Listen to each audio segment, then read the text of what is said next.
In late March, Xavier drove roughly 3.5 hours away to a DIY store to purchase a roll of large trash can liners and a box of adhesive plastic paving slabs. On April 1st, the eldest child, Arthur, left the college he was studying at. He also did not show up at the pizzeria where he worked and did not show up to pick up his paycheck. Something that surprised his boss because Arthur was always there to pick up his check on the first of the month. On April 2nd, Xavier bought 4 bags of lime from different stores in the Nantes area. The following day, a neighbor claimed to have seen Agnes still alive, however stated that afterwards he witnessed Xavier putting large bags into his car. At 10:37 p.m., Xavier left a voicemail on his sister's phone stating, "We spent our Sunday evening in the cinema together, then in a restaurant, and we've just got back. I'm just calling to ask if it's too late to speak to you on the phone, and now I see it's gone to voicemail. Anyway, sending you my love. If it's not too late, call me back or send me a text and I'll call you, okay? I'm going to put kids to bed. Say hi to everyone. See you soon. Maybe."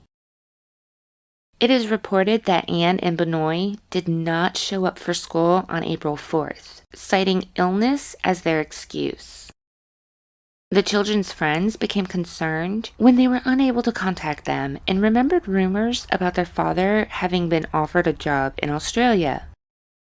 This sounded suspicious to the kids, since Anne and Benoit did not inform them they were leaving. However, they still tried to get in touch with them online and through text. That very day, Xavier spoke with his sister Christine, whom he had left a voicemail to the night before. He spoke to his sister for about 20 to 30 minutes. She reported that everything seemed normal. Later that evening at 9, Xavier and his son Thomas dined at a high-end restaurant. The 2 waiters who served the family and son remember Thomas feeling unwell near the end of their meal, and that the 2 barely spoke to each other while eating. On Tuesday, April 5th, a debt collector came to the Dupont de Ligonnes home to recover 20,000 euros. But no one answered the door. Investigators believe that Xavier murdered his wife and 3 of his children on the night of April 3rd to April 4th, then murdered his son Thomas on the evening of April 5th.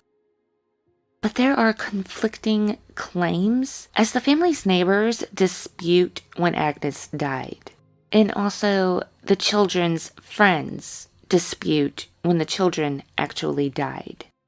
The neighbors claimed to have seen the mother in front of her house on April 5th, around 12:15 or 12:30, and to have seen her again on April 7th.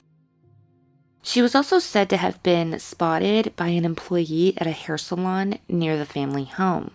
A friend of Thomas's confirmed to authorities that he had spent Tuesday afternoon with him at a friend's home.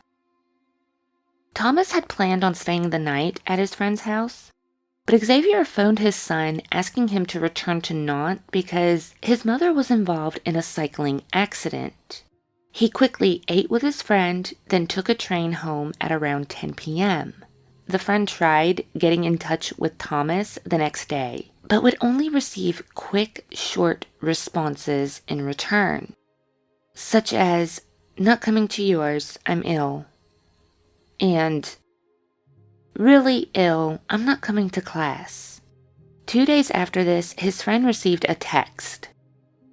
"I'm out of battery. My dad's looking for a new charger." This was the last time his friend heard from him. Thomas's ex-girlfriend kept in touch with him and stated that the last time she spoke to him was through Facebook on the day his mother supposedly got in a cycling accident. During this week, neighbors reported hearing the family dogs howling for 2 nights, and then they never heard the dogs again. On Wednesday, April 6th, Arthur's girlfriend was concerned about him since she hadn't heard from him. So she went to the family home and knocked at the door.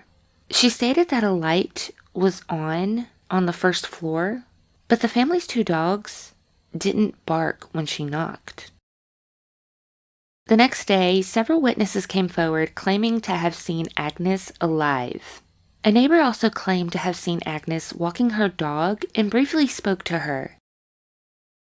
Other neighbors also reported seeing Xavier making several return trips from the house to the car, loading it up with large bags. On Friday, April 8th, Xavier wrote on the Catholic online forum. He also sent an email to his brother-in-law as well as his mother and sister. On Monday, April 11th, Anne and Benoit's school received a letter signed by Xavier stating that the children would be leaving the school as the family would be moving to Australia due to urgent professional changes. The Catholic school where Agnes worked received a resignation letter signed by Agnes, and the headmaster was unable to reach her by telephone.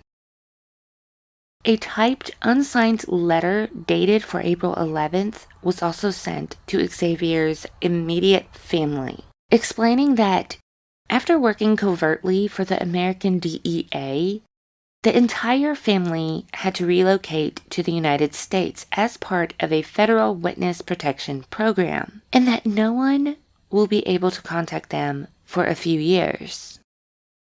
In the letter, he further told his family to circulate reports on social media that the family moved to Australia. However, there is no proof that this letter was actually written by Xavier.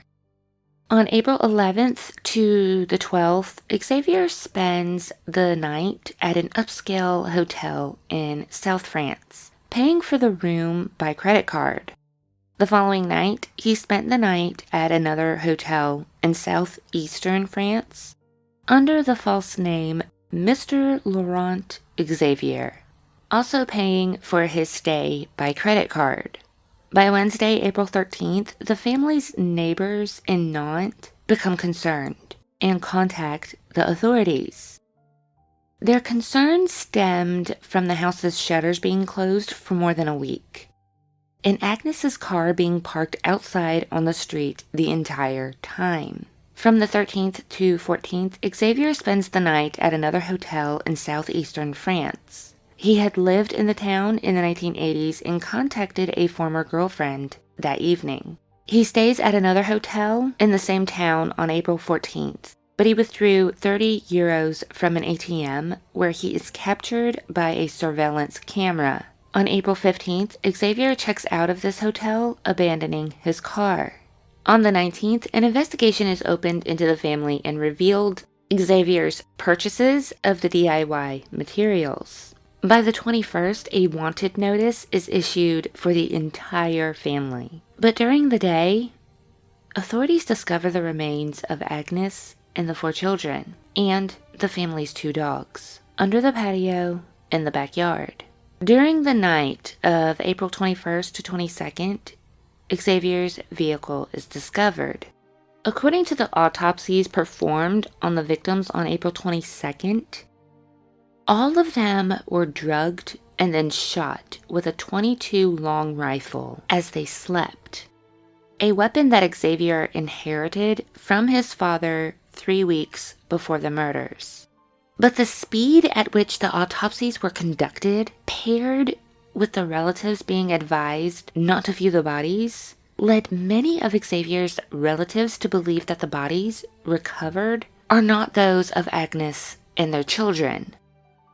An international arrest warrant was also issued to locate Xavier Dupont de Ligonnes. On April 28th, the family's funeral was held at 2:30 p.m. with 1,400 people in attendance, and a significant amount of security was provided for the event. The family requested a simple ceremony with no flowers or wreaths. After the funeral, the bodies were cremated and buried on Saturday, April 30th. During the time Xavier was in the Var region, where he contacted his former girlfriend, the body of a 50-year-old woman named Colette de Rome was discovered under a pile of rocks.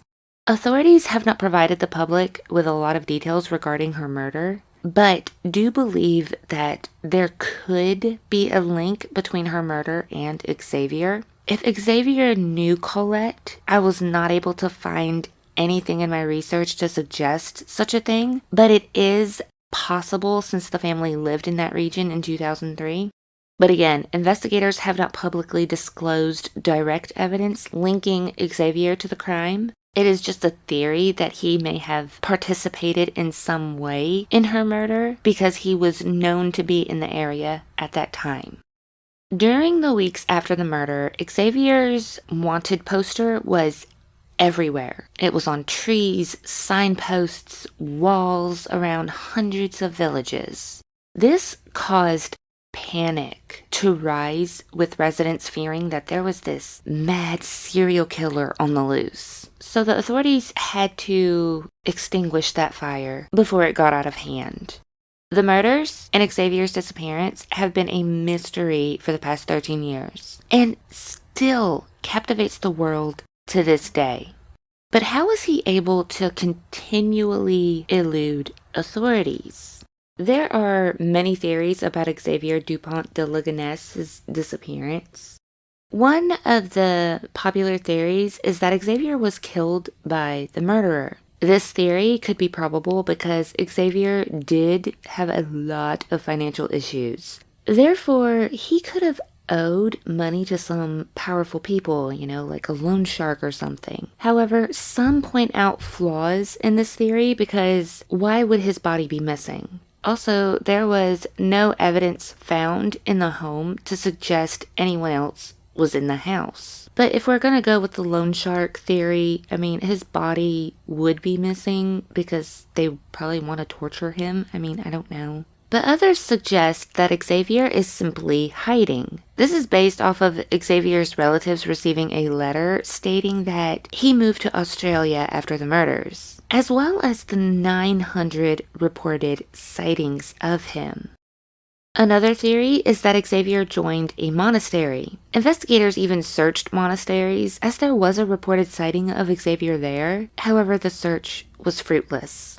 Another common theory is that he ended his life. It is generally accepted that Xavier Dupont de Ligonnes most likely killed his wife and children, but some believe he didn't do this to himself and fled the country to live guilt and family free. Instead, some believe that he ended his life after killing his family. And again, his body was never found. Another popular belief is that he died under a different name. This is probably the most realistic answer for Xavier Dupont de Ligonnes being dead, but not after killing himself or getting murdered. So this theory, it suggests that Xavier made a run for it and possibly even got away for a while. But because he's never been found, suggests he's no longer out there. Wherever he went, it's possible he died and was buried under whatever name he was using at the time. And if that's what happened, then chances are he would never be found anyway. Another interesting thing about Xavier is that he created NetSurf Concept LLC, a company that was recorded on the commercial register in Florida, United States. His advisor was Gerard Corona, who was a French immigrant and manager of the company, Strategy Netcom. He specializes in assisting foreigners with administrative and legal procedures in the United States, as well as help his clients to open foreign bank accounts and obtain anonymous bank cards, allowing them to withdraw money anywhere in the world without leaving a trace. So it has been a theory that Xavier could have used these services in order to disappear.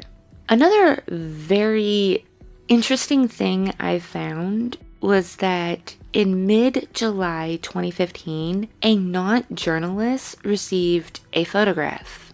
The picture shows two of the Dupont de Ligonnes children, Arthur, the oldest, and Benoit, the youngest, sitting at a kitchen table. On the back of the photograph was a handwritten note stating, I'm still alive. It is a troubling mystery which brings many questions to light. So what did you think of today's case? Do you think the mystery will ever be solved? Why weren't relatives allowed to view the bodies? Does that spark more flames to the theories? Let me know your thoughts in the comments. Don't forget to like and follow for more bizarre crime stories.